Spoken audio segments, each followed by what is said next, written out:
Okay, hi everyone, this is week 4. We're covering gestures and Bull and Duty and Bevellus and Chauvel. So let's start with Bull and Duty. So gestures in speech, gestures are precursors for spoken language. So oftentimes before we can communicate verbally, we communicate via gestures. So thinking about infants, not only does this establish attention between the child and the caregiver, it communicates symbolic information. So this tells, if a child is crying, it tells the caregiver, hey, I need to go check on this child. I need to go see what's wrong. But it also shows the child that they're being provided for and can communicate love and trust and caregiving, of course. So, gestures really facilitate our speech comprehension. It helps us understand what's going on. And when our gestures don't match our speech, we oftentimes get hindered comprehension. So, our conflicting gestures really hinder our communication and our understanding of the communication interaction as well as our participant. And I will note this is going to be a shorter video because a lot of these readings focused on facial expressions as well. And so I'm not going to cover that again since we just covered that last week. So our body movement is oftentimes synchronized with our speech and is referred to as self-synchrony. So when we're communicating, we don't really realize we're doing this, but our body movement matches what we're saying. Um, and our body movement has this hierarchy. So our hands move the most, of course, and then our forearms and then our upper arms. So we're using our hands and sometimes our full arms, but typically we never move our torso and our legs with our speech. And that's because we would be flailing about, and that's just too much going on at once. And that really is distracting and can hinder our communication and our comprehension. So we just move our hands, our forearms, and our upper arms. We have two types of touch we use that is speech related or non speech related. So the first is our body touch, and this is just our grooming gestures. So we might fix our hair, fix our makeup, fix our clothing, and that's not necessarily related to our speech, but um, mating rituals or things of that nature, or preparing for interviews, things like that. It's not related to our speech, but it still happens. And then we have non body touch, and that is speech related. So hand gestures, moving, and that nature makes it so you're focusing on what we're saying. It works with our words. We also have vocal stress, which vocal stress is the gestures of the voice, and that's your pitch, rhythm, and volume. It's not what you say, but how you say it. Um, and so that really makes a difference. Are you talking fast? Are you talking slow? Are you being loud? What does that communicate? Okay. And gestures are really cool because it's one of our only mediums that we use that is attached to us that communicates visually.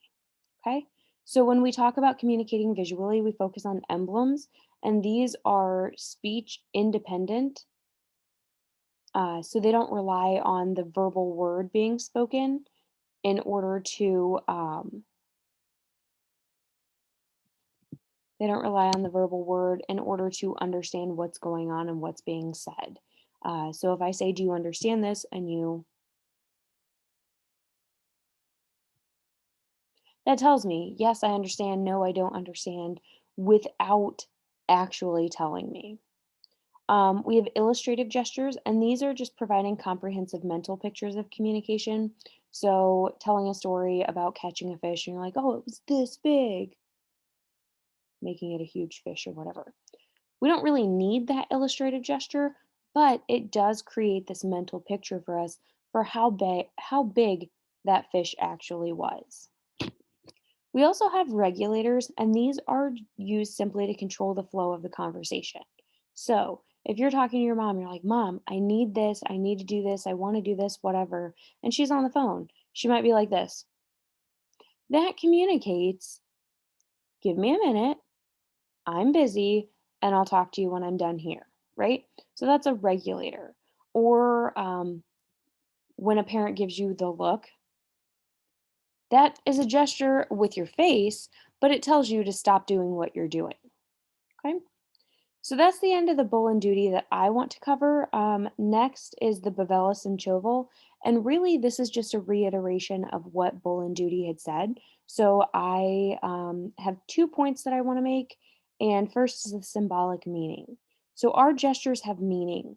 We do signs, we do gestures, we have these, and they create meaning, but only if both interaction partners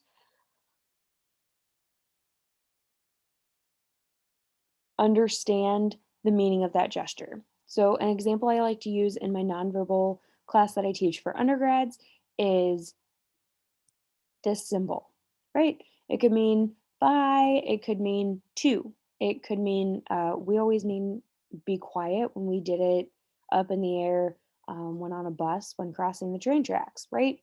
But we all knew what that meant. Many people didn't. That's not a common thing, I guess.